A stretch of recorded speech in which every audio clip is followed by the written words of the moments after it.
Amara believed love was supposed to feel like home, but her marriage to Desmond had slowly turned into a place where she felt like a guest in her own life. Their Lekki Phase 1 apartment looked perfect on the outside, marble floors polished to a shine, expensive deco pieces Desmond loved showing off, neatly framed minimalist art he selected for aesthetic. But inside those walls, warmth was missing. Desmond had become a man who measured everything by appearance, including his own wife. When they met 4 years earlier, he was ambitious but humble, a young tech guy who dreamed big and loved deeply. They used to sit together in Danfo buses, sharing jokes, eating roadside boli, and dreaming about building a life side by side. But Lagos success can raise a man or inflate him, and Desmond chose inflation. His tech job opened new doors, and suddenly he wanted a different type of life, one filled with flash, attention, and validation. Amara, a quiet, talented fashion illustrator with a passion for drawing couture pieces, no longer fit his rising image. One Thursday morning, the difference in their worlds became painfully clear. Amara was on the dining table, working on sketches for a client's custom bridal gown. Papers were spread out, colors beautifully arranged, the morning light hitting her designs just right. Desmond stepped out of the bedroom in a sharp blue suit, checking his reflection on his phone. When he saw the sketches, he frowned. "What's all this rubbish on my dining table?" he asked without greeting her. She looked up, surprised. "I'm working. You know I have that pitch meeting today. So you can't arrange your things? What if I want to eat here?" "But you never eat breakfast here. That's not the point," he snapped, banging his briefcase on a chair. Papers scattered slightly. She rushed to gather them, pain stinging her chest. Desmond stared at her with cold irritation. "Sometimes I wonder if you're even serious about life." The word stayed with her long after he left. That night, she prepared his favorite meal, jollof rice and grilled chicken, hoping they could talk. Instead, he came home smelling of whiskey and didn't even look at her food. "Not hungry," he said, heading to the bedroom without another word. Amara stood in the dining room in silence, her apron still on, feeling like an extra in her own marriage. Lying in bed later, she stared at the ceiling while Desmond slept beside her, scrolling his phone. She wondered how love could fade so quietly, how a man could slip away from a woman while still sharing the same bed. She didn't know it yet, but everything she feared was about to become her new reality. Desmond didn't hide his desire to upgrade. It became his new brand. He joined new social circles, crypto boys, startup bros, mainland to island climbers, wannabe billionaires with fake accents and loud opinions. He stopped coming home early. He stopped including Amara in conversations. And he started saying "my image" more than he said "my wife." He attended events at Radisson Blu, eco-hotels, private gatherings on Banana Island where people pretended to be wealthy for photos. Whenever Amara asked if she could join, he would say, "This is not your type of crowd." Soon a new woman appeared in his life, Zara Diamond, an influencer whose entire lifestyle existed for the camera. She had thousands of followers, curated outfits, perfect makeup, and the kind of artificial confidence that made insecure men feel important. Desmond became obsessed. He followed her online, liked her posts religiously, and compared her to Amara constantly. "See how she dresses? That's class. See her vibe? That's packaging." Amara tried to ignore it, but it was impossible when he began coming home at midnight, smelling of designer perfume that wasn't haze. He started leaving his phone face down, notifications off, passcode changed. One night, he returned from an event and said it plainly, "Honestly, Amara, you're too simple. You don't think global. You don't even fit the image a successful man should have." She felt the air leave her lungs. "Desmond, what image are you talking about? I work. I dream. He cut her off with a scoff. "That your illustration hobby? Please. A serious man cannot build a future on that." That was the moment she realized her husband no longer saw her as a partner. He saw her as a limitation. Meanwhile, Zara was rising in his world, the glamorous upgrade he convinced himself he deserved. The cocktail event was the turning point. Desmond insisted Amara come, even though he had never invited her before. "Dress decent," he said flatly. She wore a beautiful emerald green dress she designed herself, elegant, simple, classy. But when Desmond saw her, He sighed. I said decent. Not village girl fancy. They arrived at a rooftop venue in Victoria Island lit with fairy lights, champagne glasses clinking everywhere. Instead of staying by her side, Desmond drifted off immediately, mingling with colleagues and influencers. Amara stood alone at a high table, pretending to sip her drink. She watched him laughing loudly, exaggerating stories, showing off. When she tried approaching him, he barely acknowledged her. Moments later, she saw him with Zara, the two of them laughing together like they shared a private world. Then the most humiliating moment of her life happened. A potential investor joined Desmond and asked, "Is this your wife?" Desmond hesitated, glanced coldly at Amara, then said, "She's just someone helping me with something." It felt like the floor dropped beneath her. Zara smirked. Amara blinked fiercely to stop tears from falling and rushed to the restroom. Inside, she stared at her reflection, her smudged makeup, shaking hands, broken pride. When she returned, Desmond didn't look at her, didn't apologize, didn't care. On their drive home, she tried to speak. "Desmond, why would you say that?" "Stop being dramatic," he replied. "You embarrass yourself by looking out of place."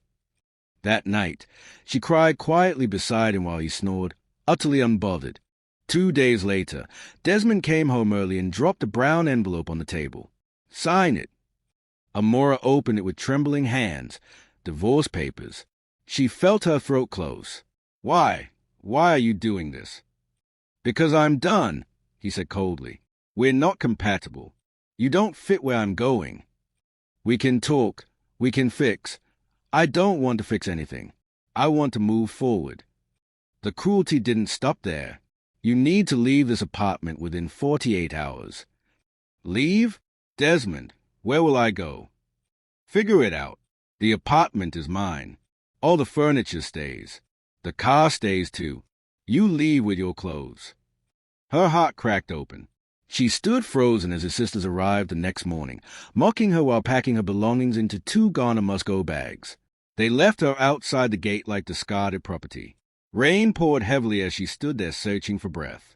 She took a cab to Surulere, drenched, shaking, devastated. Her Auntie Patience, opened the door in shock. "Jesus! Amara, what happened?" Amara collapsed in her arms, sobbing uncontrollably.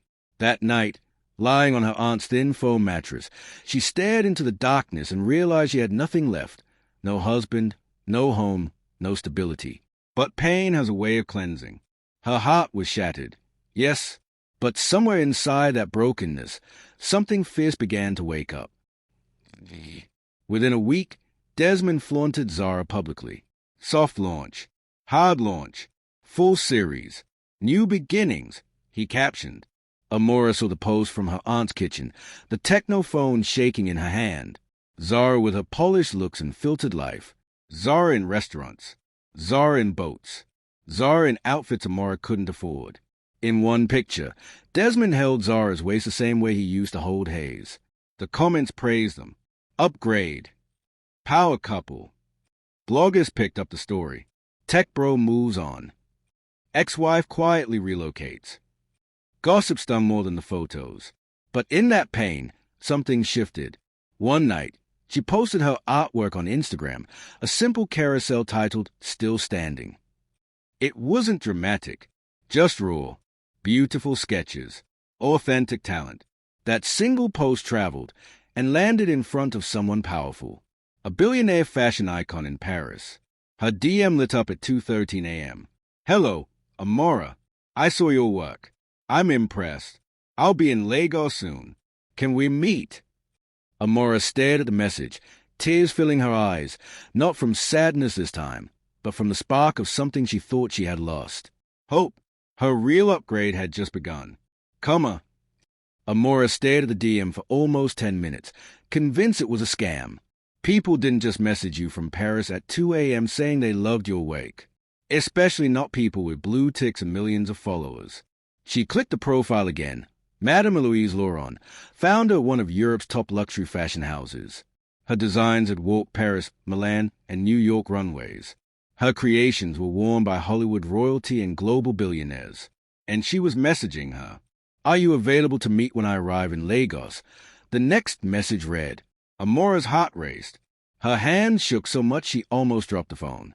She typed, deleted, retyped, deleted again, until finally she whispered to herself, Reply? She typed, Yes, I'm available. Thank you. She didn't sleep the rest of the night. She sat on her aunt's small veranda watching the moon disappear behind clouds, wondering if this was real or if heartbreak had pushed her into some dreamlike hallucination. The next day, she shared the news with Auntie Patience. Her aunt's reactions were always dramatic. Jesus, a billionaire, a fashion queen, coming to Lagos to meet you. Auntie, please lower your voice. Amara laughed. People will think we won lottery. My dear, this is bigger than lottery. Her aunt raised both hands dramatically. God is about to shame your enemies. Amara smiled, shyly hopeful. For the first time since the divorce, she felt a spark. She spent a week preparing, updating her portfolio, practicing her presentation, sketching new designs. Meanwhile, Desmond's social media life grew louder. He was attending lavish dinners, posing with Zara, and giving motivational speeches online about choosing peace and leveling up. Amara ignored all of it. She was too focused now. 3 days later, she received a location pin, a luxury hotel in Victoria Island. Her meeting was at 3 p.m. She wore a black jumpsuit she designed herself, simple but elegant, and carried a brown folder with her best work printed neatly. She arrived early and sat in the lobby, feeling her heart pounding against her ribs. When Madame Eloise walked in, heads turned. She was tall, graceful, with silver-streaked hair and dark sunglasses. A few people whispered, recognizing her. She walked directly to Amara, removing her glasses. You must be Amara, she said. Her voice was warm, accented, confident. Yes, Amara replied, standing quickly. Sit, Eloise said with a smile. Show me what you have. For the next 20 minutes, Amara showed her sketches. Eloise said nothing, only nodding occasionally, flipping pages slowly, studying every detail. When she finished, she closed the folder gently. You are extraordinary, she finally said. Amara felt tears sting her eyes. Thank you. Do you know how rare it is, Eloise continued, to find someone whose work is both culturally rich and globally appealing? You have a gift. Amara covered her mouth, trying not to cry. I'd like to work with you, Eloise added. Officially. Amara gasped. Work with me? Yes. I want your designs in my next limited collection. And if that goes well, we will discuss long-term partnership. It felt like time froze. Desmond had discarded her like nothing. The world was about to pick her up like gold. Amara exhaled shakily and whispered, Yes, I accept. And that was the beginning of everything. Amara's trip to Paris was the first time she had ever left Nigeria. The moment she stepped off the plane, she inhaled the cold air and felt a wave of disbelief wash over her. From a broken marriage in Lekki to the fashion capital of the world, it felt surreal. Eloise's team treated her like royalty. A chauffeur held a sign with her name. A black luxury car took her through Paris streets lined with cafes, flower shops, and elegant buildings that made her want to sketch immediately. When she arrived at a fashion house, it was like stepping into another universe. Mannequins in couture dresses stood in grand hallways.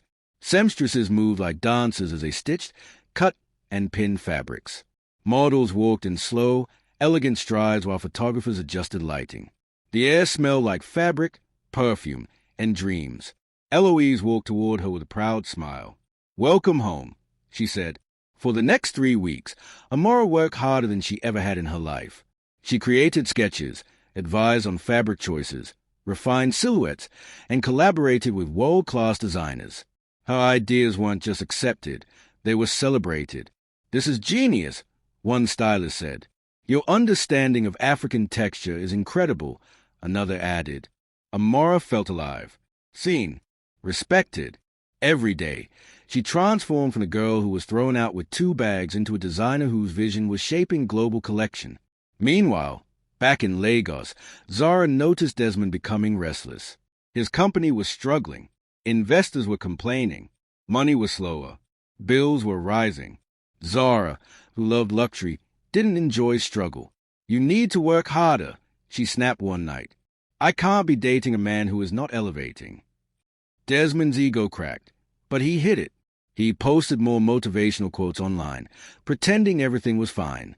He had no idea that the woman he discarded was creating designs in Europe that would soon change his life forever. At the end of the Paris project, Eloise called Amara into her office. Your contributions were exceptional, she said. I want you to sign with us permanently. Amara's mouth fell open. Permanent? Yes. And in addition, I want to help you launch your own brand. Africa needs designers like you. The world needs your touch. Amara's eyes filled with tears. Thank you. Thank you so much. You earned it, Eloise said with a smile. And trust me, your story is about to go global. Amara didn't know how literal that prophecy was. It began with a single dress, a stunning satin and anchor fusion gown designed by Amara during her Paris stay. It was bold, elegant, and unlike anything on the market. During a brand photo shoot, a Hollywood Ghanaian actress spotted it and fell in love immediately. She wore it to a film award ceremony in Paris. Photos of the dress hit social media like wildfire. Twitter, Instagram, fashion blogs, global pages. Who designed this masterpiece? An African designer is shaking the industry. This blend of culture and couture is revolutionary.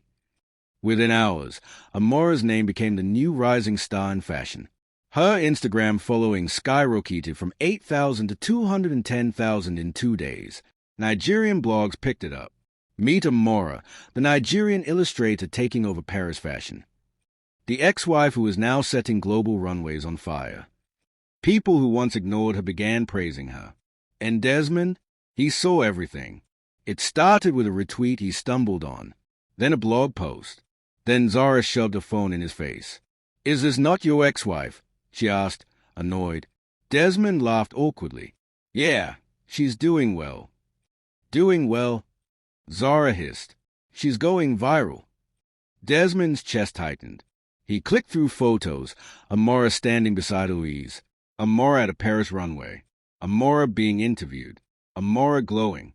She looked like a different woman. Confident, powerful, reborn. For the first time since a divorce, Desmond felt something he didn't expect. Regret. Meanwhile, Amara returned to Lagos to find her Instagram exploding with new messages, clients reaching out, designers wanting collaborations, and media houses requesting interviews. Even people who had mocked her during the divorce suddenly became friendly. We always knew you were special. You deserve everything good. Hypocrites everywhere. But one message stood out. From Eloise's international investors. We want to help you launch your brand immediately. Budget, unrestricted. Amara almost fainted reading that message. That night, she knelt beside her bed, tears flowing. God, thank you for lifting me when I thought I was finished. Her aunt stood in the doorway, smiling proudly. I told you, your story was never ending in that man's house. It was a beginning. Desmond was in denial at first. He convinced himself Amara's fame was a fluke. It's just one dress, he told himself. Clout fades. But it didn't fade. Every day, Amara went higher. She got featured on CNN Africa. She got invited to an international fashion summit. Influencers wore her pieces. Nigerian celebrities reposted her work. The Lagos elite who once mocked her now wanted front row seats at her launch. Meanwhile, Desmond's life began to crumble silently. Investors were pulling out of his startup. His partner raised allegations of mismanagement. His income dropped drastically. Zara became restless. Desmond, I can't continue like this, she snapped during an argument. You are not giving me the life you promised. I'm working on it, he shouted. Work harder, she replied coldly. The final blow came when Desmond walked into a lounge in Lekki and heard two men talking behind him. Omo, that designer girl, Amara, she done blow oh, one said. She's even partnering with that billionaire French woman. Meanwhile, her ex-husband Dave formed big boy but nothing to show. They laughed loudly. Desmond felt his ears burn. He left the lounge immediately. That night, he sat in his apartment scrolling through Amara's Instagram. Her smile pierced him. Her glow stung him. Her success mocked him. He whispered to himself bitterly, how did she become this? Deep inside, he knew the truth. She didn't become anything new. She simply became who she always was, after he left. And soon, her rise would expose his downfall even more. Amora's ride from Paris didn't slow down when she returned to Lagos. It accelerated. The investors Eloise connected her with began sending proposals daily, each one more unbelievable than the last. One company wanted her to design a limited edition luxury line for high-end stores in London and Dubai. Another wanted to partner with her on a jewelry fusion collection. A major Lagos agency begged to represent her exclusively. Amara took her time, discussing each offer with Eloise, who had become both a mentor and a fierce protector. Don't rush, Eloise told her. You're not just trending. You're transforming the industry. People like you don't get waves. They create them. Those words stuck with Amara. She had spent years being told she wasn't enough, that her dreams were too small, that her ambition wasn't loud enough. Now she was being told she was shaping global luxury, fashion, and she believed it. Within 2 months, she traveled to London, Milan, and Dubai. She attended design forums, collaborated with creative directors, and got invited to high-level networking events. At each city, she found herself surrounded by people asking the same question, how did you rise so fast? Amara always smiled softly, grace and hard work. Meanwhile, Lagos buzzed with her success. Big blogs couldn't get enough of her story. From heartbreak to global stage, they captioned.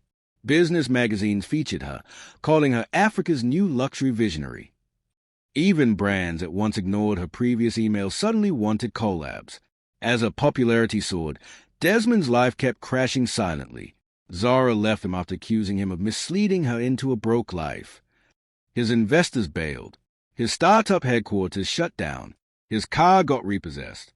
Friends started avoiding him, and his reputation dwindled. But the biggest blow came when he overheard someone at a cafe say, honestly, Desmond owes his ex-wife an apology. Look at her now. She's doing better than he ever dreamed. He clenched his jaw and walked out. But deep down, he knew it was true. Meanwhile, Amara received the biggest invitation of her career, Paris Fashion Week. Her designs were selected to walk one of the most prestigious runways in the world. When she got the message, she fell to her knees and cried. Thank you, she whispered. Thank you for remembering me. The universe was only getting started. Paris Fashion Week was everything Amara had imagined and more. Her collection, titled Phoenix Reborn, received a standing ovation. The audience gasped as each piece flowed across the runway, bold anchor blended with satin, sculpted silhouettes with African beadwork, colors that felt like sunsets and rebirth. Reporters rushed to interview her. Fashion critics praised the genius. Social media exploded again. When she returned to Lagos, it wasn't through Murtala Mohammed Airport's regular exit. She was escorted through the private wing. Cameras flashed the moment she stepped out. Bloggers cheered. Fans screamed her name. People who once scrolled past a post now shouted, "We love you, Amara." She smiled, waving warmly, feeling a new type of joy, not loud or arrogant, but deeply fulfilling. A week later, she bought a mansion in Banana Island, a 6-bedroom glass-walled masterpiece overlooking the water. The housewarming party looked like a blend of Lagos nightlife and Paris elegance. Celebrities attended. Designers attended. Investors attended. Desmond watched the event on Instagram Live from his small rented apartment. The contrast between their lives slapped him like cold water. He muted the live video, staring at the darkness of his room. Meanwhile, Amara launched her own brand, Amara Gold. The launch event in Victoria Island was packed. The hall glowed with gold lights, jazz music, fashion elites, and international media. Eloise flew in for the event, giving a speech. Amara isn't just a designer. She is Africa reimagined. She is luxury reborn. She is the future. Amara stood on stage wearing a breathtaking gold gown from her collection. Tears filled her eyes as she looked out at the cheering crowd. Thank you, she said softly. Thank you for believing in me, even when I didn't believe in myself. That night, the hashtag #AmaraGold launch trended across Africa. Her empire had officially begun. Desmond had once imagined himself as a Lagos success story, the type who drove new SUVs, wore designer suits, and flexed on rooftops in Victoria Island. Instead, he became a silent warning. His company faced fraud allegations after his partner exposed financial inconsistencies. Desmond claimed innocence, but no one cared. Sponsors pulled out. Clients withdrew. His accounts were frozen pending investigation. Landlords demanded rent. Even his closest friends ghosted him. When Zara left him, she didn't even pack quietly. She insulted him loudly, recorded a dramatic exit for her Instagram stories, and left with a caption, "Don't settle for men who promise the world but can't even afford fuel." The video went viral. People laughed at him. Memes circulated. From tech bro to technical failure. Upgrade gone wrong. Desmond tried to rebuild, but his name had already sunk. One day, as he sat in a crowded cafe sending out desperate CVS, he overheard a group of women talking at the next table. "Amara is the real deal, Abeg," one said. "That woman is class." "Yes, so," another replied. "She even bought house in Banana Island."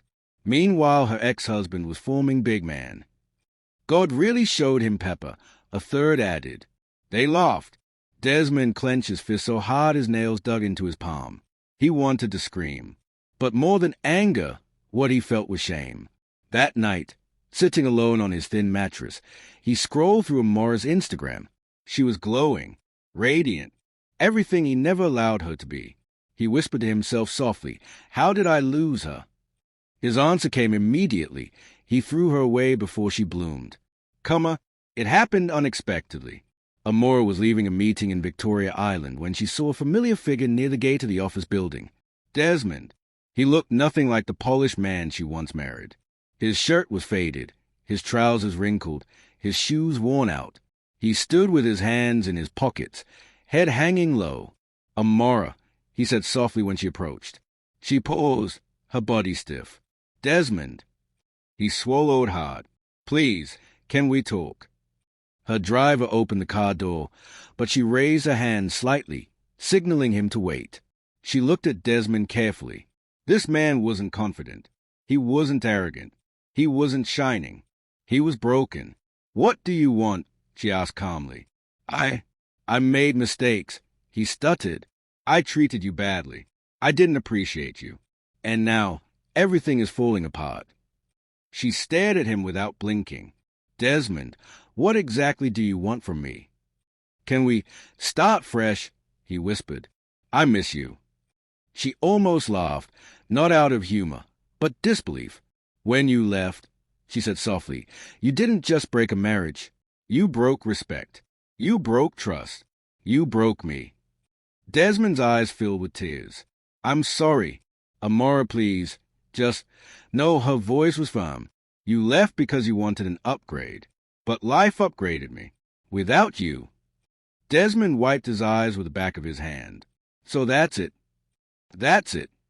She got into her car. As it pulled away, she watched him shrink into the distance, a man who only realized her value after losing access to her life. Desmond's collapse became public. A major business news outlet published an article exposing the financial mismanagement in his company. His name trended, not in celebration, but disgrace. Tech bro fraud scandal. Startup founder under investigation. Comments were brutal. "See, he was forming big man. NA, so men go leave good, woman go chase clout." He downgraded himself. Bloggers dug up old photos of him and Zara, mocking their so-called power couple era. Desmond tried to defend himself online, but it only worsened things. People dragged him so aggressively that he eventually deleted his accounts. In the middle of all this, he tried again to see Amara, showing up at her Banana Island mansion. The security guards didn't let him pass the gate. "So, Madam said you're not allowed inside." He stood there under the hot sun, watching the massive home he once thought he deserved, now belonging to the woman he threw away. Meanwhile, Amara continued to rise. Her brand expanded to Ghana, South Africa, and the UK. She hired over 200 staff, creating jobs for countless young designers. She got nominated for International Designer of the Year. Her foundation for women abandoned after divorce gained widespread support. Desmond watched all of this from a distance, feeling smaller each day. The final break came when he applied for a job at a tech company, and the interviewer asked, "Aren't you Amara Gold's ex-husband?" He froze. "Yes, we can't hire you," the man replied. "Your reputation is too unstable." Desmond walked out of the building with tears burning his eyes. He finally accepted the truth. The woman he abandoned had become a global force, and he had become a cautionary tale.